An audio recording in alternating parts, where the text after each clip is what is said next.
আজ আমি আমার বাবার সম্বন্ধে কয়েকটা কথা বলতে এসেছি। আমার বাবা ছিলেন খুব সাদাসিধে ধরনের মানুষ। চলচ্চিত্র জগৎ যে একটা মোহময় জগৎ, তার প্রভাব ওনার ওপর কোনো দিন পড়েনি। আর উনিও আমাদের চিরকাল শিখিয়ে গেছেন যে অভিনয় হলো আর 5টা পেশার মতন একটা পেশা। উনি যে ভীষণ সাদাসিধে ছিলেন তার আরেকটা উদাহরণ হলো উনি বাড়িতে লুঙ্গি পরতেন আর খালি গায়ে থাকতেন। যদিও এটা আমার মার ভীষণ আপত্তি ছিল, কিন্তু কে শোনে, কর্ণপাতই করতেন না বাবা। কারণ বাবার তো সেই ইয়ে রাখার কোনো দায়িত্বই ছিল না, সেই ভাবমূর্তি রাখার। আর আমাদের কোনো রকম মেকআপ বা লিপস্টিক কিচ্ছু ব্যবহার করতে দিতেন না, এতই সাদাসিধে ছিলেন উনি।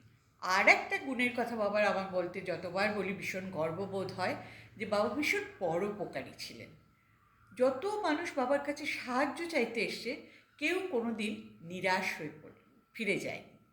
পরিশেষে একটা কথা বলি, আমি যে খুব দুঃসাহসিকভাবে বাবার কৌতুক নকশাগুলো পরিবেশন করি আর আপনাদের ওগুলো ভালো লাগে, সেটাই কিন্তু আমার সব থেকে বড় পুরস্কার আর বড় পাওনা। আমি আশা রাখব যে আগামী দিনগুলোতেও আপনারা আমার পাশে থাকবেন, আমার সাথে থাকবেন।